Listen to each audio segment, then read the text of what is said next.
dinhi sa atong ebanghelyo mga igsuon, dunay importanteng gisulti si Jesus ngadto sa mga Pariseo. Ug tingali kining maong mensahe hangtod usab sa atong panahon karon nga si Jesus nagkanayon.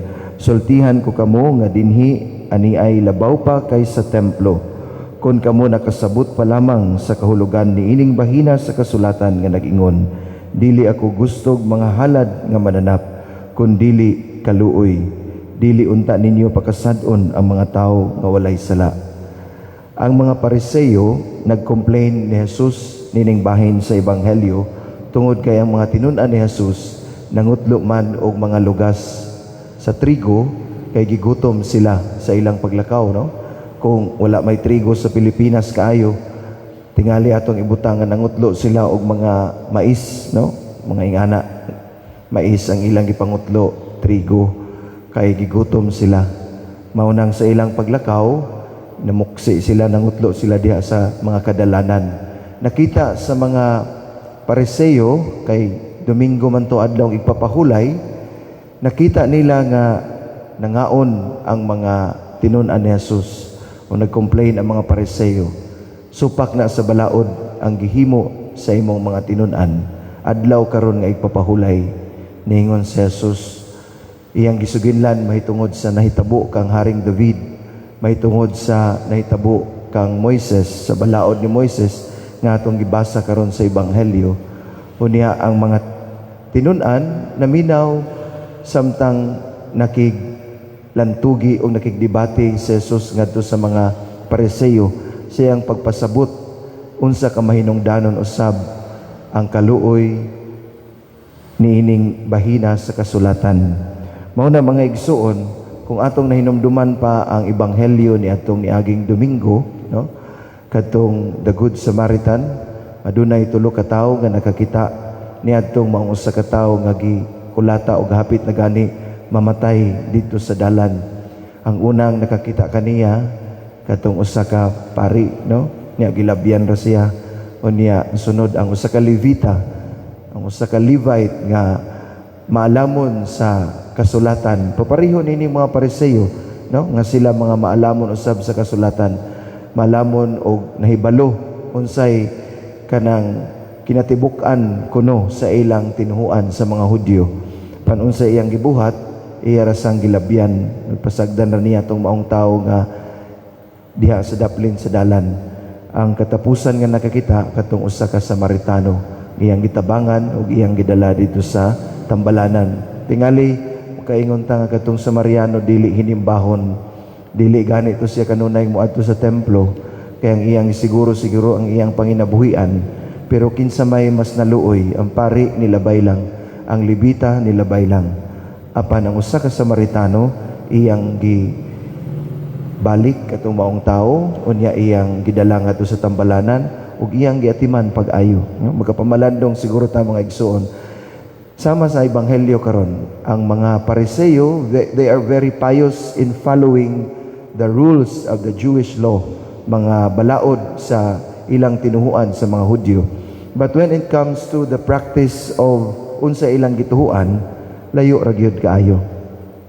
Sa atong panahon sab karon, dunay daghan usab ni ana.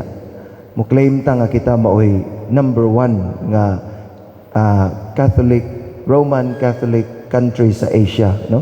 Ingon ta nga ang Filipino mao gyud number 1 nga Roman Catholic country sa Asia. Di na gyud ko mutuo ni ana, no? Kay daghan kanato kung ato pang gipuy-an ang atong tinuod nga pagkakatoliko, dili unta ingon niini ka makaingon ta kamiserable ang kinabuhi natong mga Pilipino. Pag adto na ako sa Vietnam, niadtong niaging semana, makaingon ko nga tingali mas labaw pa ang mga Vietnamese sa ilang pagpractice, sa ilang pagtuo, sa ilang pagpuyo sa ilang kinabuhi nga mamahimong nindot og maayo, no? Tanawa ra gud ang nagtudlo sa mga Vietnamese nga magtanom og humay nga maayo, no? In terms of agriculture, mga Filipino nakakat-on sila sa UP Los Baños. Pero ang mga Pilipino di na gani magtanom karon, no? Tapulan na nga magtanom. Unya ang mga yuta nga agricultural land supposed to be pamaligya na sa mga Pilipino kay kapuyan naman nga magtanom. Unya ang Pilipinas is 500 years of Christianity, no? 500 years naman ta. Ang Vietnam nag-flourish, nagsugod sila sa ilang practice, sa ilang pagtuo, siguro nag-full bloom ang ilang pagsunod sa tinuhuan nga Katoliko sometime in the 1990s. But you see, very pious sa ilang pagsunod sa unsa may gitudlo sa atong tinuhuan. And dili lang ingon ni ana nga pious sila, kundi they are very generous in everything. Sa ilang pagkamanggihatagon sa simbahan, sa ilang pagkamanggihatagon ngadto sa katawhan, no? Kapamalandong ko ni ana niyon ko nga moingon ta mga Pilipino, kita maoy number 1 nga Catholic country sa Asia. Unya, kumusta man ang atong kinabuhi? 500 years, pero ang atong pagtuo murag grade 1 pa, no? Murag 1 year old pa. Kay kung nilawom pa ang atong pagtuo o gipuy-an pa nato pagtinuod ang atong tinuhuan nga nahigugma gyud tas Ginoo, dili unta maingon niini kamiserable ang kinabuhi sa mga Pilipino.